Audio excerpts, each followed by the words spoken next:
What is up guys, Dzeeff here, and welcome to Weird Yu-Gi-Oh! Card Effects episode 11. This is the first episode of 2021. In today's video, we're going to be covering a bunch of the worst cards of old school Yu-Gi-Oh! These are cards that are borderline useless, and I say borderline useless because truly no card in Yu-Gi-Oh! Is completely useless. If you look hard enough, you can usually find like one or two situations where pretty much any card is viable, but these are some of the worst cards in the entire game. I will go through here and I'll mention at each card a situation or two where the card might be usable, but please keep in mind you do not have to prove me wrong on any of these cards. It's okay for Yu-Gi-Oh! Cards to be bad. Not every card is going to be good. Not every card is going to even just be okay. A lot of Yu-Gi-Oh! Cards are really not that great, and these ones are some of the worst. At this point, I've seen pretty much every single terrible card defended multiple times on my channel in the comment section, so I'm well aware that someone will probably still try to defend a couple of these cards, but I think in general most players know these cards are pretty much worthless. If you guys enjoyed today's episode, please make sure to subscribe for more Yu-Gi-Oh! Content. This is one of my biggest ongoing series right now, so we have a new episode every week or two. First up, we have Solomon's Law Book from Pharaoh's Servant in 2002. This is a normal trap card that is very specific and only works with a handful of cards. This card says skip your next standby phase, so that is a very narrow ability. There are negative effects that you might want to skip in your standby phase. Maintenance costs like Archfiend cards, maybe you can get around paying the life points, or perhaps you can use this card to extend the duration of cards like Deck Lockdown.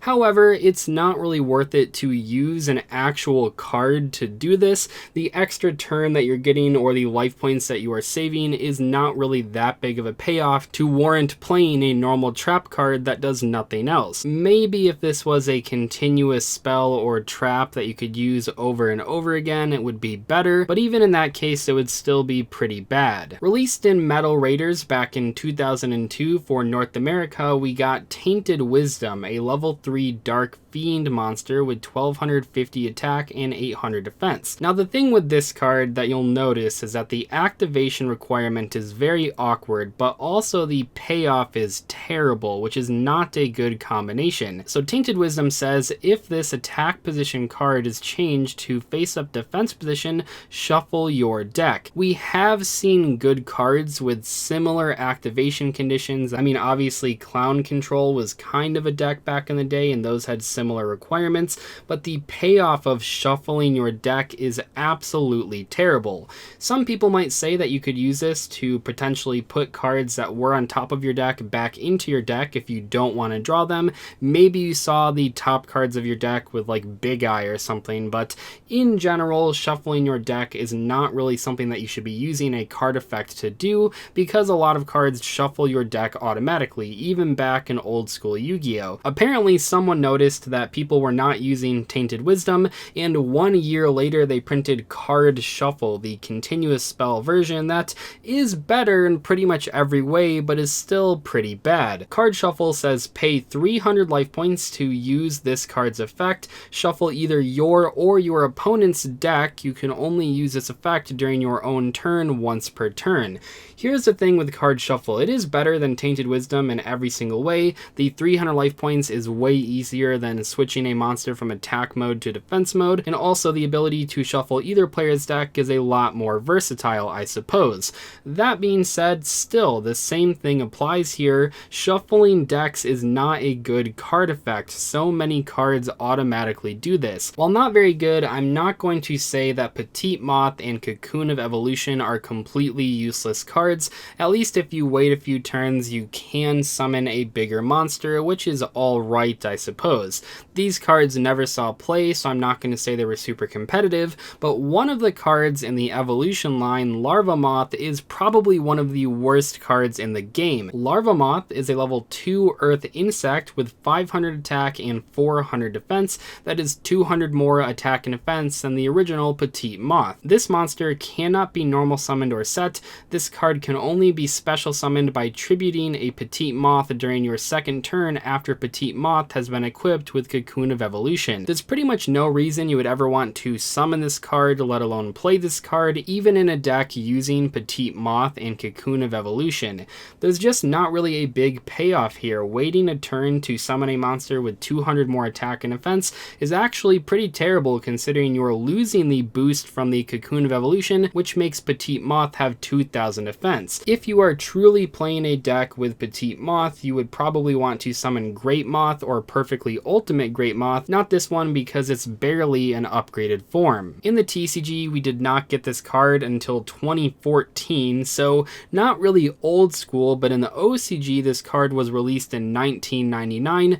I have no idea why it took so long to make its way into the TCG, but boy was the wait not worth it. Dark Artist is a level 3 Dark Fiend monster with 600 attack and 1400 defense. It says if this card is being attacked by a light monster, its defense is halved during damage calculation only. So the only effect on this card is a downside, a really bad downside, and when I see people talk about playing Dark Artist because there's always someone trying to find a spot for these bad cards, it usually comes down to you can summon it off of Tour Guide from the Underworld. While that is true, this is probably the worst Tour Guide target in the entire game, and I would highly recommend not playing it because there are way better targets. Next up, released in 2003, we got Pyro Clock of Destiny. Pyro Clock of Destiny says, move the turn count forward by 1 turn. The turn in which this card is activated continues as normal. What this card doesn't do is skip any phases or turns or whatever. A lot of people misread this card and think that if you use it on the opponent's turn, it switches to your turn, but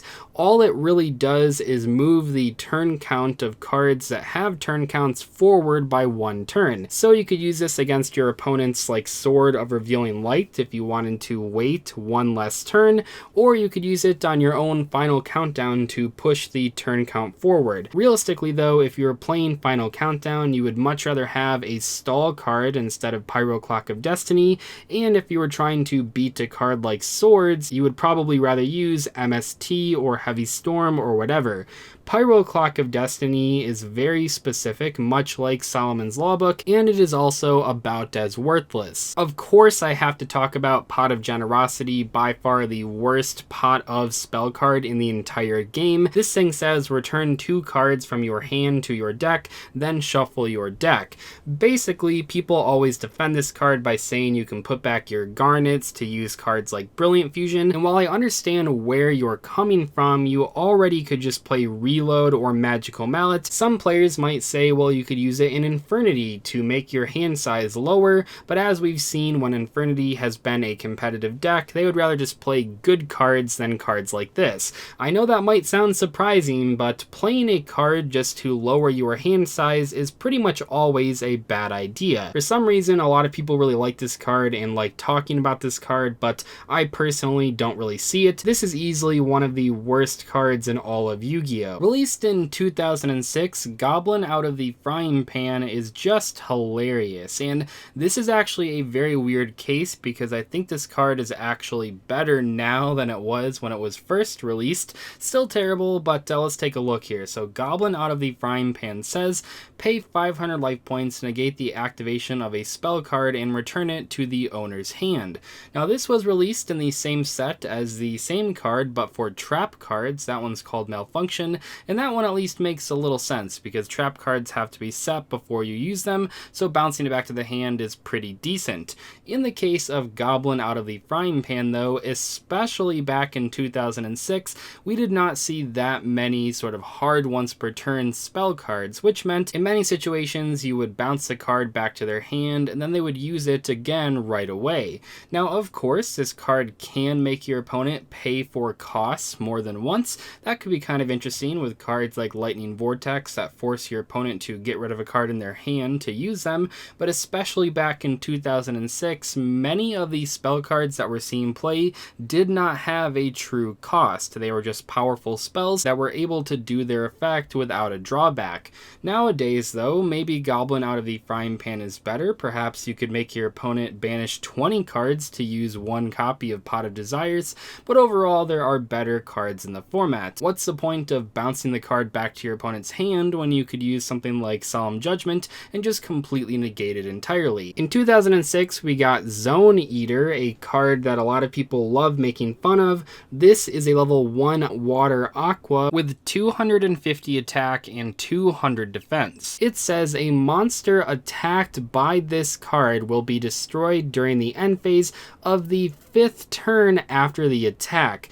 Oh my gosh, is that a long wait? Please just use Mirror Force or Sakuratsu Armor or pretty much any other piece of removal. This is one of the slowest ways to deal with an opponent's monster. I mean, 5 turns? By that point, your opponent has probably already gotten rid of the monster for a tribute summon or something like that. Zone Eater is one of the slowest cards in the game. It's also terrible. We eventually got another version of it like Swordsman from a Distant Land, but this is the original, so of course I have to mention it. In the OCG, these cards were from the same set, but we did not get Swordsman from a Distant Land for a long time in the TCG. But yes, these are terrible cards and you probably should never play them. There are almost no redeeming qualities of either of these cards. I would highly recommend avoiding them entirely. Anyway, that is all for today's video. I hope you guys enjoyed it. At the end of this video, I will be linking to the playlist with all the other episodes of Weird Yu-Gi-Oh! Card Effects, just in case you haven't caught up on all the previous episodes. I'll see you later. Thank you so much for watching. Goodbye.